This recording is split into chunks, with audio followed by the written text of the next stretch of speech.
হযরত ইউসুফ আলাইহিস সালাতু ওয়াস সালামকে 10 ভাই যখন কুয়ার মধ্যে ফেলে দিয়েছিল, ইতিহাস তো 6 মাস ধরে ধারাবাহিক আমাদের এখানে আপনারা বয়ানে অনেক লম্বা সময় শুনেছেন, ইতিহাস বলবো না। ষড়যন্ত্র করে 10 ভাই মিলে যখন তার ভাই ইউসুফ আলাইহিস সালাতু ওয়াস সালামকে কূপের মধ্যে ফেলে দিল, তখন সন্ধ্যাবেলা বাবার কাছে তারা আসলো, ভাইরা এসে কি বললো শোনেন। বাবার কাছে যখন চলে চলে এলো, ওয়াজাউ আলা وجاءوا أباهم عشاء يبكون قالوا يا أبانا إنا ذهبنا نستبق وتركنا يوسف عند متاعنا فأكله الذئب وما أنت بمؤمن لنا ولو كنا صادقين। সন্ধ্যাবেলা 10 ভাই বাবার কাছে এসেছে, ওয়াজাউ আবাহুম ইশাআন ইয়াবকুন, কাঁদতে কাঁদতে বাবার কাছে আসছে, চোখের পানি ফেলতে ফেলতে আসছে। নাউজুবিল্লাহ বলে। এই যে কান্না করলো ভাইরা, এটা আসল কান্না? কথা বলে জোরে বলতে হবে। এই যে ওয়াজাউ আবাহুম ইশাআন ইয়াবকুন, এরা বাবার কাছে আসছে কাঁদতে কাঁদতে, কেঁদে কেঁদে এসে বলছে, বাবা ইন্না যাহাবনা নাস্তাবিক, আমরা একটু দৌড়ে অ্যাডভান্স করছিলাম, দৌড়াদৌড়ি খেলা করছিলাম, এমন সময় আমরা অনেক দূর এগিয়ে গিয়েছিলাম, এমন সময় ইউসুফকে বাঘে খেয়ে ফেলেছে। আর আপনি তো আমাদের কথা বিশ্বাস করবেন না, আমরা যতই সত্যবাদী হই আপনি আমাদের কথা বিশ্বাস করবেন না। মানে এক্সট্রা একটা কথা বলে ফেলেছে যাতে করে বিশ্বাসযোগ্যতা পায়। এই যে চোখের পানি তারা ফেললো বাবার সামনে, এটা কি আসল পানি? আরো চিল্লা বলেন, ধোকার পানি। ঠিক কিনা বলেন?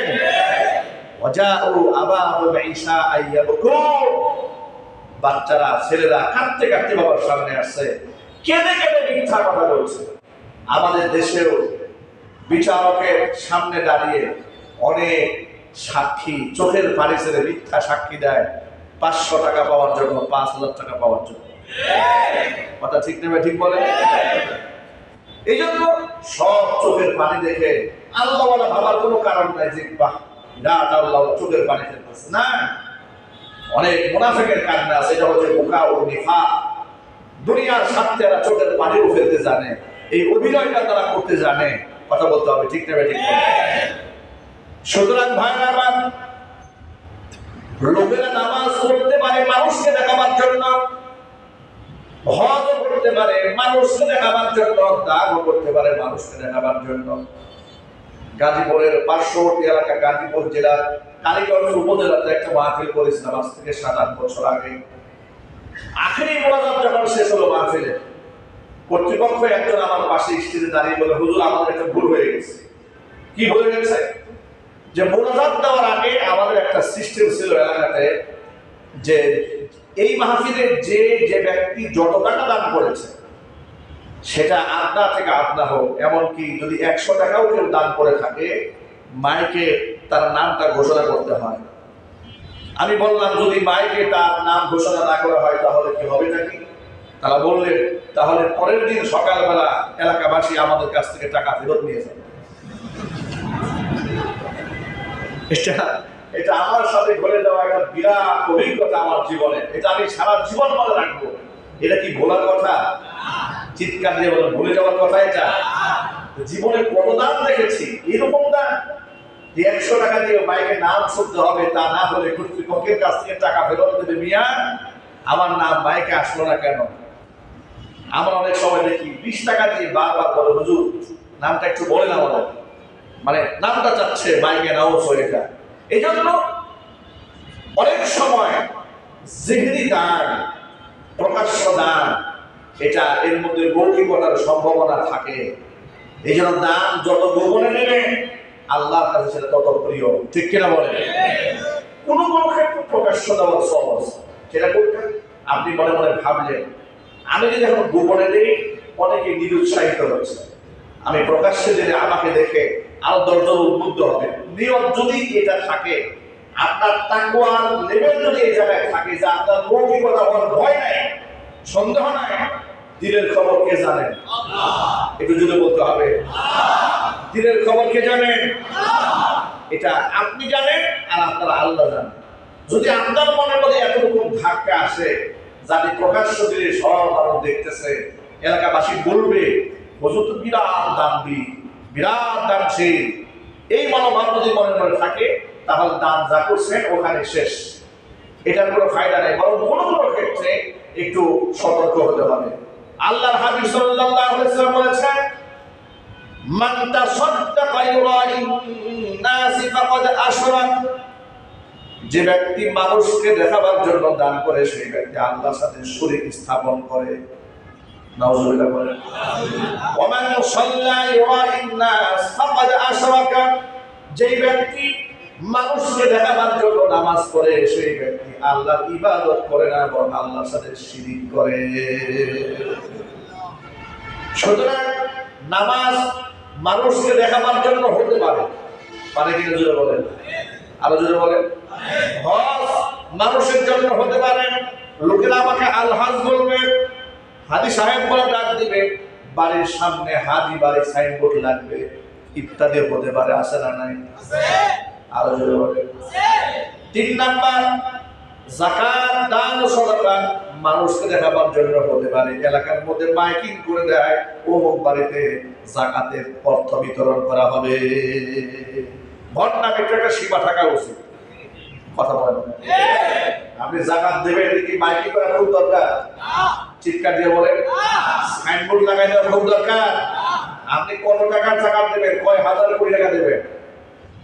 আপনি কত হাজার কোটি টাকা দেবেন? গোপনে আপনি এক দাম দিলেও আপনি গোষ্ঠী সহ দিতে পারবেন। কথা বলেন, আপনার বাড়ি সহ বিক্রি করে দেবেন, কেউ জানবে না।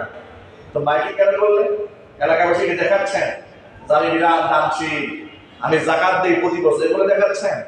আবার সিরিয়াল ধরাচ্ছেন, যে সিরিয়াল ধরে কাপড় দিয়ে শাড়ি দিচ্ছি, এসব ভণ্ডামি বাদ দিতে হবে।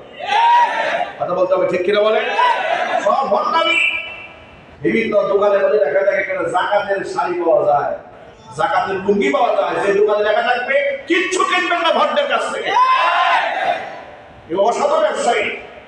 কিসের যাকাতের শাড়ি, কিসের যাকাতের লুঙ্গি?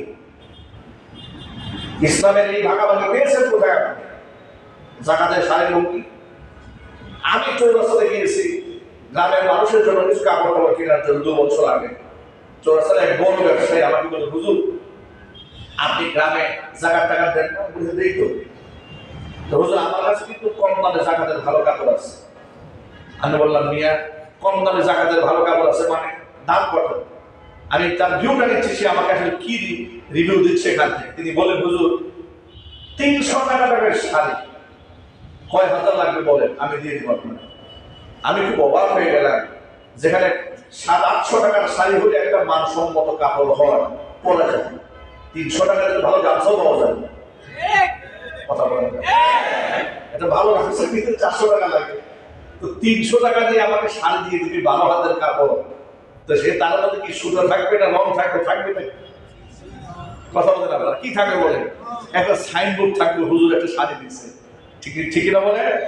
এই ভণ্ডামি ছাড়া তার কাছে না। আমি তাকে বললাম যে না ভাই, আমি এগুলো কিনি না, এক কাজ করেন, আমাকে আপনি 900 টাকা দামের শাড়ি যেগুলো আছে সাহিত্যে এগুলো দেন। আমাকে বলে, এগুলো দিয়ে আপনি কি করবেন? আমি বলছি, এগুলো আমি গ্রামের গরিবদেরকে দেব। তুই আমার দিকে হতবাক হয়ে তাকিয়ে বলেন, হুজুর আপনারে আমি একটা লোক দেখলাম, গ্রামের লোকদের জন্য আপনি 900 টাকা দামের শাড়ি কিনেন।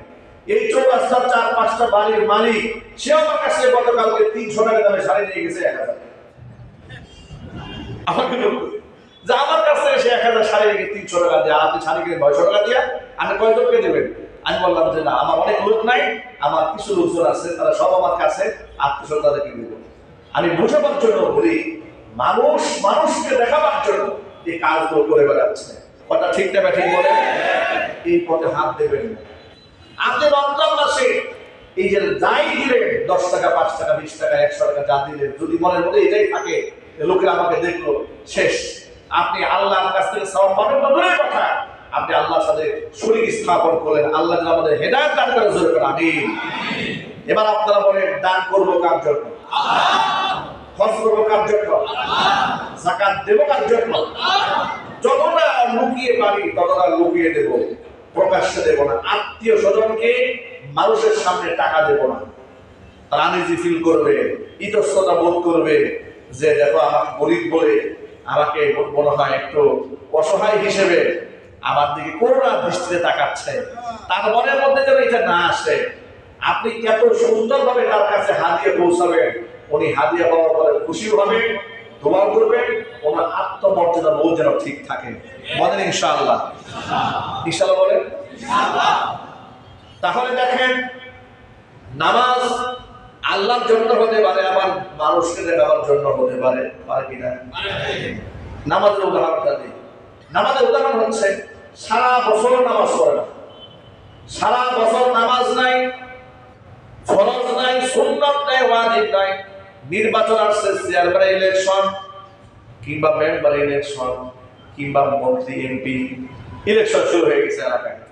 দেখবেন সব প্রার্থীরা মাথায় টুপি টাপি দিয়ে একদম সাদা ধবধবা ইন্ডিয়ান ধুতি কাপড় দিয়ে পাঞ্জাবি পরে একদম সামনে মিম্বারে এসে আসসালামু আলাইকুম মুসল্লি ভাইরা আছে না নাই?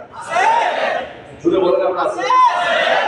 এখন আপনি বলেন ওই যে ওর যে নামাজ, ওর যে মাথার বর্তমানে টুপি, এটা আল্লাহর জন্য, আল্লাহ রাসূলের জন্য না মানুষকে ধোঁকা দিয়ে বোকা বানানোর জন্য? মানুষের ধর্মীয় স্বীকৃতি নিয়ে কিছু মাথা মধ্যে ভোগ পাওয়ার জন্য এই ঘটনাটা করেছে। কথা ঠিক নেবে? ঠিক বলে। তাহলে নামাজ এরা আল্লাহর জন্য করে না, মানুষকে দেখাবার জন্য। এখানে দুনিয়ার স্বার্থ আছে। মানুষকে দেখাবার জন্য নামাজ হতে পারে, মানুষকে দেখাবার জন্য দান হতে পারে, মানুষকে দেখাবার জন্য হজ হতে পারে, কিন্তু মানুষকে দেখাবার জন্য রোজা হতে পারে না। রোজা মানুষকে দেখানোর কি কোনো সুযোগ আছে নাকি ভাই? কোন ব্যক্তি যদি ঘরের দরজা বন্ধ করে তৃপ্তি সহকারে খাবার রেখে মানুষের সামনে চলে আসে, লোকে তাকে দোষদারি মনে করবে, ঠিক কিনা বলে? যদি কেউ গোসল করতে গিয়ে পানি পান করে কেউ দেখবে না, কিন্তু আল্লাহর কসম করে বলা যায় দুনিয়ার কোনো রোজাদার এই কাজটি করে না। তিনি তো করেনি না। যদি অনাকাঙ্ক্ষিত ভাবে কোনো ঘটনা ঘটে যায়, এমন ভাবে লজ্জিত হন, হুজুরের কাছে